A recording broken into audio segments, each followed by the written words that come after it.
Hello everyone, আশা করি সবাই ভালো আছেন। কিছুদিন আমাদের সারা দেশের অবস্থা অনেক খারাপ ছিল, সে কারণে আমরা আসলে ক্লাস নিতে পারিনি এবং আপনাদের আসলে কিছু টপিক বাকি রয়ে গিয়েছে যেগুলো আমাদের শেষ করা জরুরি। আমাদের কিছু টপিক রয়েছে যেগুলো শেষ করা জরুরি এবং মেশিন লার্নিং আসলে আপনাদের একটাই কোর্স, এরপরে আর কোনো কোর্স নাই। সো কিছু কিছু বিষয় আছে যেগুলো যদি আমরা এখনই শিখে না রাখি পরবর্তী সময় আপনাদের জন্য একটু কষ্ট হয়ে যাবে, সেই জন্যই আসলে ক্লাসটা নেওয়া। আমি অনলাইন রেকর্ডিং আপনাদেরকে দিয়ে দিব যেন আপনারা যে টপিকগুলো আমি এখন দেখাবো সেগুলো আপনারা নিজেরা একটু পড়ে আসতে পারেন, তারপরে আপনারা যখন ফিজিক্যালি ক্লাসে আসবেন তখন যেন আমরা সেটা সামনাসামনি বসে আলোচনা করতে পারি। তো আমরা লাস্ট ক্লাসে অলরেডি যে জিনিসটা দেখেছিলাম সেইটা হচ্ছে এসভিএম বা সাপোর্ট ভেক্টর মেশিন।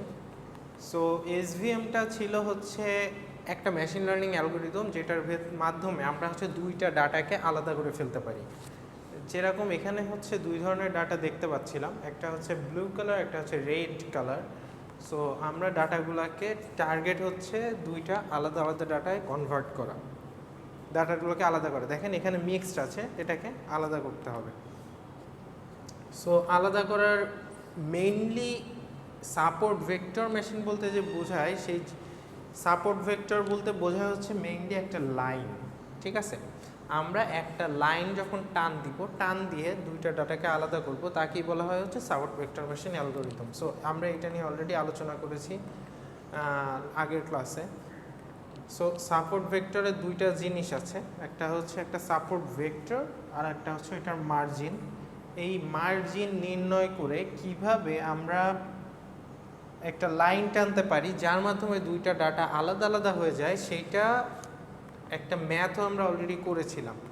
তো যাই হোক, সেই জিনিসটা অলরেডি আমাদের রেকর্ডিং আছে, সেজন্য আমরা আজকে সেটা নিয়ে আলোচনা করবো না। আমরা জাস্ট রিক্যাপ করলাম যে সাপোর্ট ভেক্টর মেশিন আমরা লাস্ট ক্লাসে করেছি। আজকে আমরা যে বিষয়টা নিয়ে কথা বলবো সেইটার নাম হচ্ছে decision tree.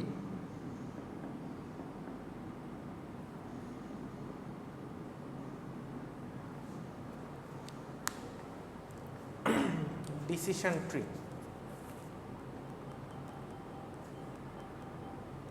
So decision tree actually কি? ডিসিশন ট্রি হচ্ছে অ্যানাদার মেশিন লার্নিং অ্যালগোরিদম যেটার মাধ্যমে আমরা একটা ডাটা ইয়েস হবে না নো হবে সেটা আমরা নির্ণয় করতে পারি একটা ট্রি তৈরি করার মাধ্যমে। সেটাই হচ্ছে decision tree. So decision tree হচ্ছে, চলেন আমরা স্লাইডগুলো একটু দেখি। ডিসিশন ট্রি হচ্ছে মেশিন লার্নিং মডেলকে যখন আমরা ট্রি আকারে রিপ্রেজেন্ট করি, মেশিন লার্নিং মডেলকে যখন আমরা ট্রি আকারে রিপ্রেজেন্ট করি, তারপর এই রিপ্রেজেন্টেশনের মাধ্যমে আমরা যেটা করতে পারি, দুইটা জিনিস বের করতে পারি।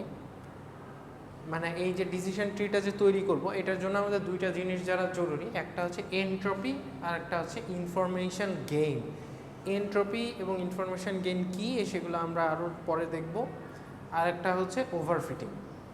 ওভারফিটিং মানে হচ্ছে একটা মডেল যখন আমরা রেডি করি তখন যদি ওভারফিটিং হয়, এটা আমরা সামনে আলোচনা করব। যাই হোক, তো চলেন ডিসিশন ট্রি আসলে কিভাবে কাজ করে আমরা একটু একটা এক্সাম্পল দেখে আসি।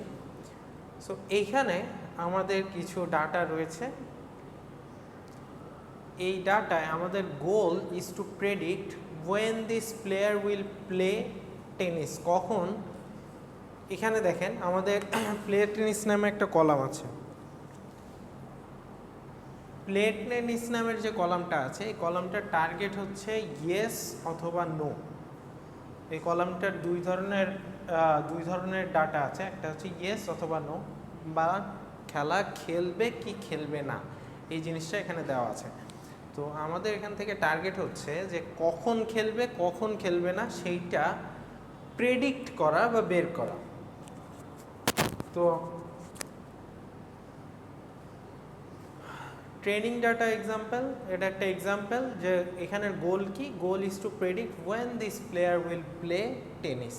সো কখন কখন খেলবে সেটা বের করতে হবে। যখন যখন খেলবে যদি সেটা বের করতে পারি তাহলে বাকি সময় অবভিয়াসলি খেলবে না, সো এটা অটোমেটিক বের হয়ে যাবে। আমরা যদি কখন খেলে সেটা যদি বের করতে পারি তাহলে বাকি সময় কি হবে সেটা আমরা অলরেডি অটোমেটিক বের করে ফেলতে পারবো। আচ্ছা, so next thing is decision tree hypothesis space.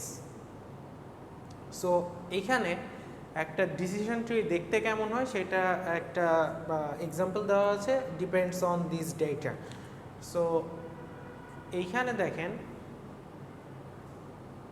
internal node test the value of the particular feature xi and branch according to the result of the test leaf node. আচ্ছা, এখানে একটা ট্রির বেশ কিছু জিনিস থাকে। একটা হচ্ছে রুট, রুট হচ্ছে এটাকে বলা হয় হচ্ছে root.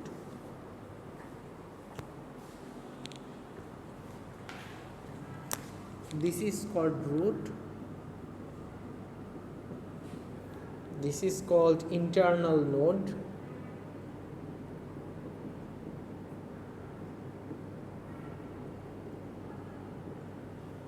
and these are leaf.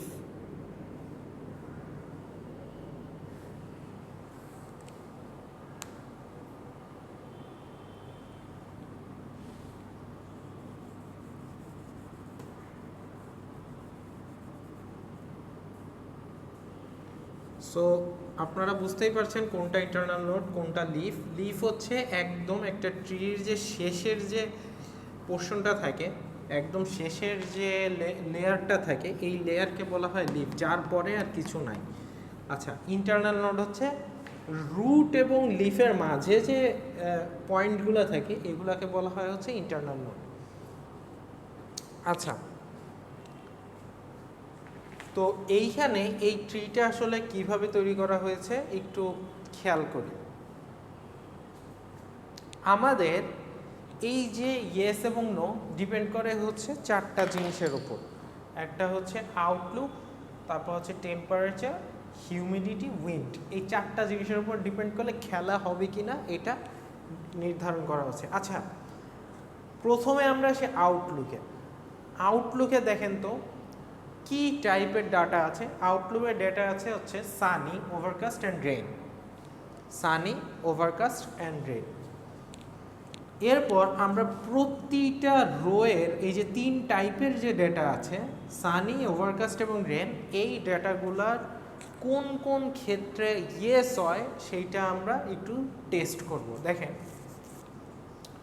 Overcast থাকলে ইয়েস হচ্ছে, ওভারকাস্ট থাকলে ইয়েস হচ্ছে, ওভারকাস্ট থাকলে ইয়েস হচ্ছে, ওভারকাস্ট থাকলে ইয়েস হচ্ছে। দেখেন, ওভারকাস্টের ক্ষেত্রে কখনো কিন্তু কোনো নো নাই, ওভারকাস্ট হইলেই ইয়েস হয়ে যাচ্ছে। সো যেহেতু ওভারকাস্ট হলেই ইয়েস হয়ে যাচ্ছে, সো আউটলুক যে কলামটা আছে, আউটলুক কলামে ওভারকাস্ট হইলেই খেলা হবে বা ইয়েস। আচ্ছা, নেক্সট হচ্ছে সানি। দেখেন তো, ওভারকাস্ট তো দেখলাম, সানির ক্ষেত্রে কি হয়? Sunny no, sunny no, sunny no, sunny আবার ইয়েস আছে। সো সানি আসলে এই যে দেখেন সানি যে লাল এটা হচ্ছে ইয়েস, বাকিগুলা হচ্ছে নো।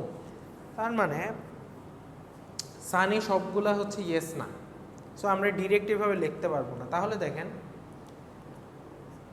সানির সাথে কি হইলে ইয়েস হচ্ছে। দেখেন সানি নো, সানি নো, ওকে, সানি নো, সানি ইয়েস হচ্ছে কি হলে?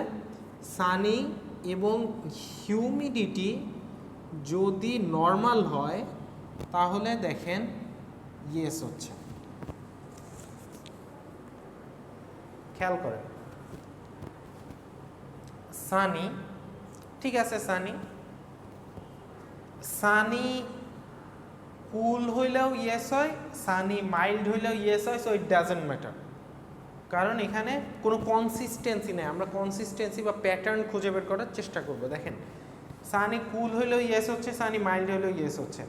সো এখানে কোনো প্যাটার্ন নেই। প্যাটার্ন কোথায় আছে? দেখেন, সানি উইক হলে ইয়েস হচ্ছে, আবার সানি স্ট্রং হলে ইয়েস হচ্ছে। সো এখানেও কোনো প্যাটার্ন নেই, উইক হলেও ইয়েস, স্ট্রং হলেও ইয়েস। প্যাটার্ন আছে কোন জায়গায় দেখেন, সানির পর যদি নর্মাল হয় এবং সানির পর যদি নর্মাল হয়, সানির পর নর্মাল হইলেই আমরা দেখতে পাচ্ছি ইয়েস হচ্ছে। সো এখানে একটা প্যাটার্ন আছে, প্যাটার্নটা কি, যদি সানি হয় এবং নর্মাল হয়, যদি সানি হয় এবং নর্মাল হয় তখনই ইয়েস হবে, এছাড়া বাকিগুলো নো।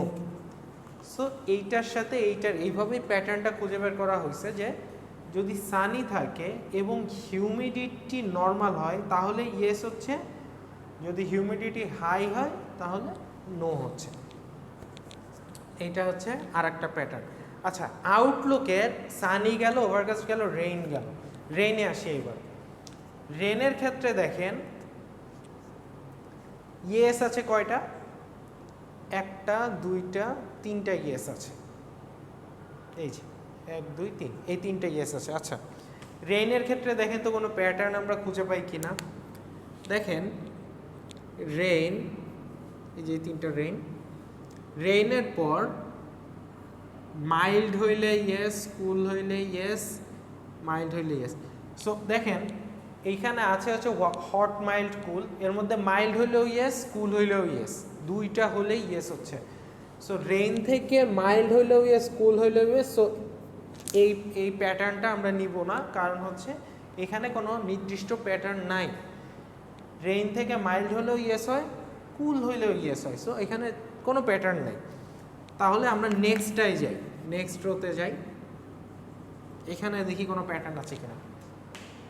রেইন হয়ে হাই হইলে ইয়েস, নর্মাল হইলেও ইয়েস।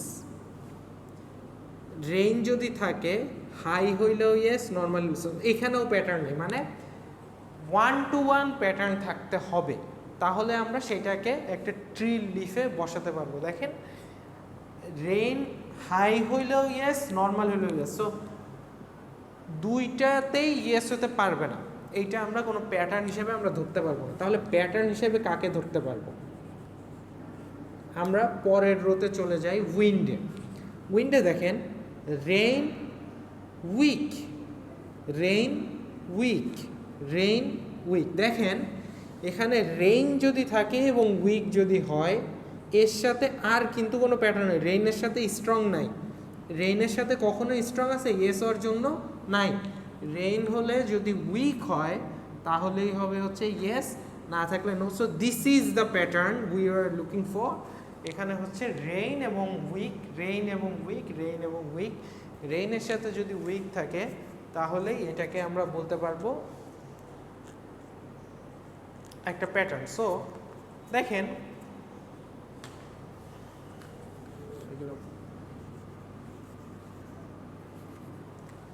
যদি রেইন থাকে এবং উইন্ড, যদি রেইন থাকে, সানি তো দেখলাম, ওভারকাস্ট দেখলাম, রেইনের ক্ষেত্রে যদি উইন্ডি থাকে এবং ওইটার যদি স্ট্রং থাকে তাহলে কি হবে, নো। আর যদি উইক থাকে তাহলে হবে ইয়েস। সো উইক আর স্ট্রং ছিল, সো উইক থাকলে হবে ইয়েস, আর স্ট্রং থাকলে হবে নো। সো এইভাবে আসলে আমাদের ট্রিটা ক্রিয়েট করা আছে। সো যদি আমাদের একটা আননোন ডাটা দেওয়া থাকে এবং আননোন ডাটায় এমন থাকে যে আউটলুক সানি, হিউমিডিটি হাই, তাহলে কি হবে বলেন তো? যদি আমাদের একটা আননোন ডাটা দেওয়া থাকে এবং এমন থাকে যে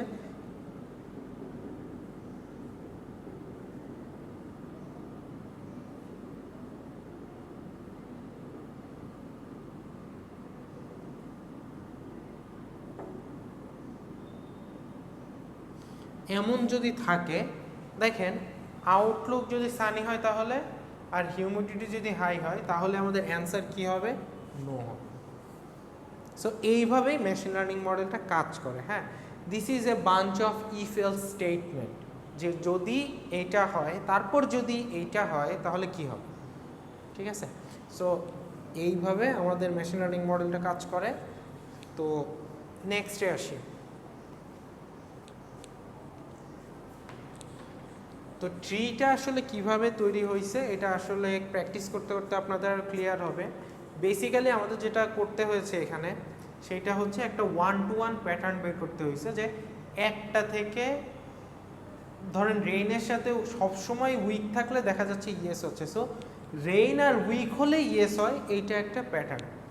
এইখানে দেখেন কেন প্যাটার্নটা হলো না, রেইন আর মাইল্ড হলে ইয়েস, আবার রেইন আর কুল হলে ইয়েস। সো রেইনের জন্য এই কলামের দুইটার জন্য ইয়েস হচ্ছে। So this is not a pattern, this is not a one two one pattern.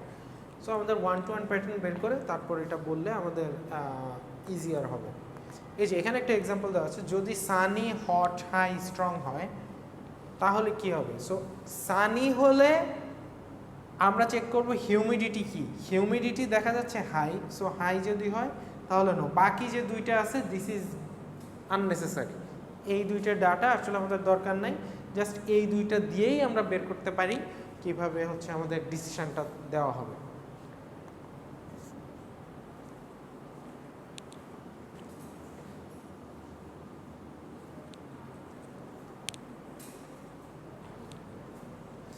এইটা হচ্ছে কন্টিনিউয়াস ফিচারের জন্য। দেখেন যদি আমাদের ডাটা সেটটা এইভাবে লেখা না থাকতো, নাম্বারে লেখা থাকতো, ধরেন টেম্পারেচার হচ্ছে 20 ডিগ্রি, 25 ডিগ্রি, 30 ডিগ্রি এইভাবে লেখা থাকতো, হিউমিডিটি হচ্ছে 75%, 70%, 25% এইভাবে লেখা থাকতো, উইন্ড হচ্ছে 110, সো মানে নাম্বারে লেখা থাকতো অ্যাকচুয়ালি, তখন আমাদের জিনিসটা হাই আর নর্মাল না লিখে আমরা লিখতে পারতাম 75%-এর চেয়ে বেশি, 75%-এর চেয়ে কম। এখানে আসলে ওই রকম কোনো ডাটা সেট নাই, বাট এরা জাস্ট একটা এক্সাম্পল দিয়ে দেখাইছে। যদি নাম্বারে থাকতো তো আমরা এখানে একটা নাম্বার কন্ডিশন সেট করে দিতাম, যে কন্ডিশনের উপরে গেলে নো হবে, নিচে থাকলে ইয়েস হবে। জিনিসটা হচ্ছে এরকম, ঠিক আছে? আচ্ছা,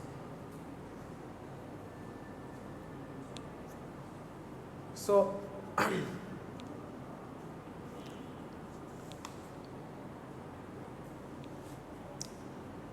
এখানে হচ্ছে we are seeing a bunch of data on this platform. আমাদের এই গ্রাফে বাঞ্চ অফ ডাটা আছে 0 এবং 1।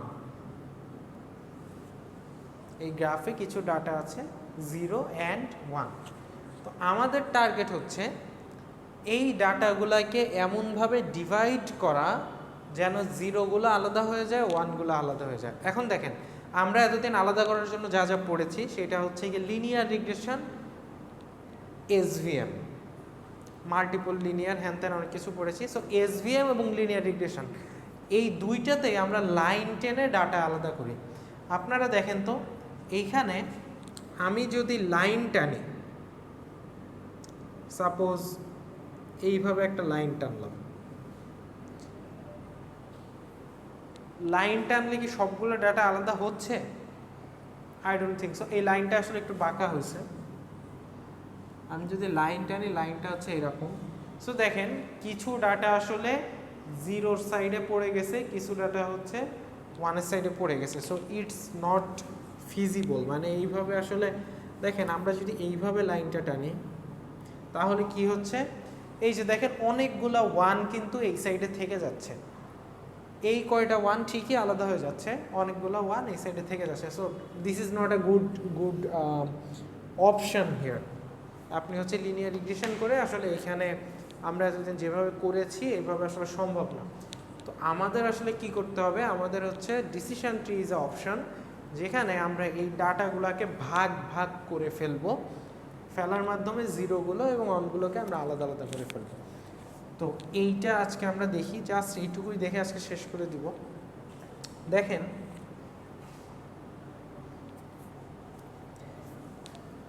এইটা হচ্ছে x2, এইটা হচ্ছে x1। আমরা এই লাইনটাকে কি বলছি, এই ডাইমেনশনটাকে বলছি হচ্ছে x1, এই ডাইমেনশনটাকে বলছি হচ্ছে x2। আচ্ছা, তো এইখানে কিছু কন্ডিশন দেওয়া আছে।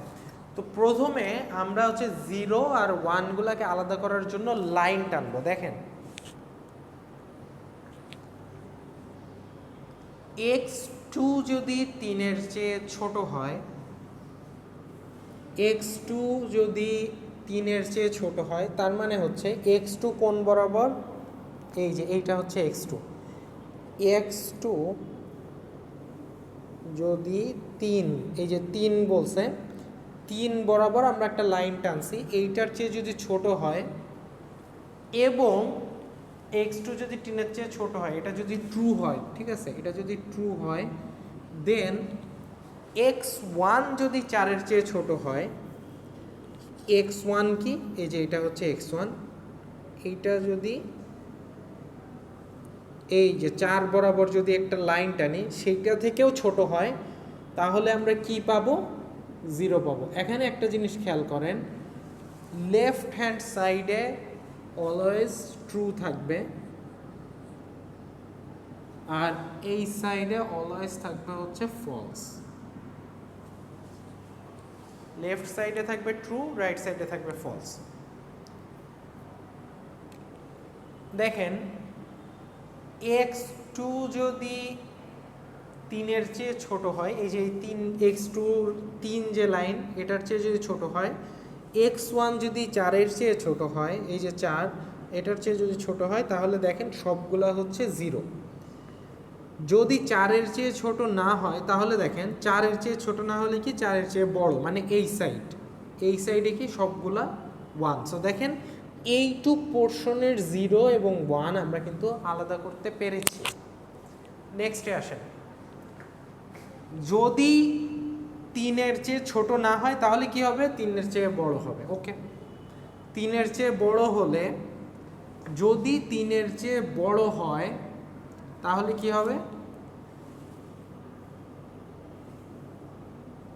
এবং 3-এর চেয়ে বড় হয় এবং x1 এর ভ্যালু, এই যে এইখানে একটা আমরা ড্র করব,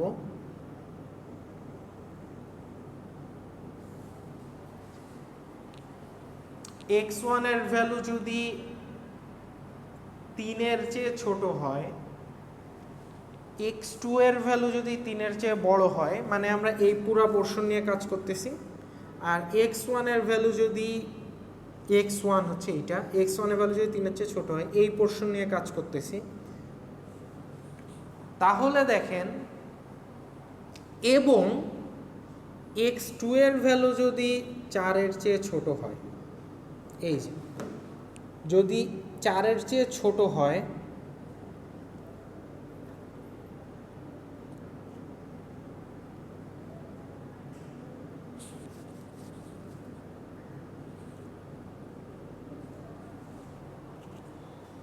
এই যে 4-এর চেয়ে ছোট হয়, তাহলে আমরা কি বলতে পারবো? সবগুলো ভ্যালু হচ্ছে 0।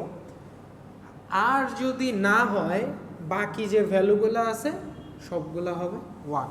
সো এইভাবে আমরা হচ্ছে এক একটা কন্ডিশন দেওয়ার মাধ্যমে আমরা এক একটা লাইন ড্র করছি, এবং এই লাইন ড্র করার মাধ্যমে আমরা হচ্ছে 0 এবং 1-কে আলাদা করে ফেলছি। So this is bunch of if else condition. So আমরা যদি এইখানে একটা পয়েন্ট নেই, এইটা 0 হবে না 1 হবে? দেখেন তো। সো এইটা কি 3-এর চেয়ে ছোট? এই পয়েন্টটা x2 3-এর চেয়ে ছোট। সো 3 হচ্ছে এই লাইনটা, এটা কি 3-এর চেয়ে ছোট? না, 3-এর চেয়ে ছোট না, এটা হচ্ছে 3-এর চেয়ে বড়। সো 3-এর চেয়ে বড় হলে আমরা এই সাইডে যাব। এইটা কি x1 3-এর চেয়ে ছোট? x1 কি? x1 এর 3 হচ্ছে এইটা, এটার চেয়ে ছোট? না, ছোট না, এটা হচ্ছে এটার চেয়ে বড়। বড় যদি হয় তাহলে এই ডিসিশনটা আসলে কি হবে? এই পয়েন্টটার ভ্যালু হবে আসলে 1। সো এইভাবে আমরা হচ্ছে ডিসিশন ট্রি বাউন্ডারিসের মাধ্যমে আমরা একটা পয়েন্টের ভ্যালু কি হতে পারে এটা মেশিন লার্নিংয়ের মাধ্যমে আমরা নির্ণয় করতে পারি। তো যাই হোক, আজকে এইটুকুই থাক। আজকে হচ্ছে আমরা জাস্ট আলোচনা করলাম যে ডিসিশন ট্রিটা আসলে কিভাবে কাজ করে। আপনারা যেটা করবেন সেটা হচ্ছে, যদি আপনাদের সুযোগ হয় তাহলে এই রেকর্ডিংটা অবশ্যই একটু দেখে নেবেন। আপনারা ফিজিক্যালি ক্লাসে আসলে এটা আমরা আবার আলোচনা করে দিব, কোনো অসুবিধা নাই। So that's all for today. Thank you.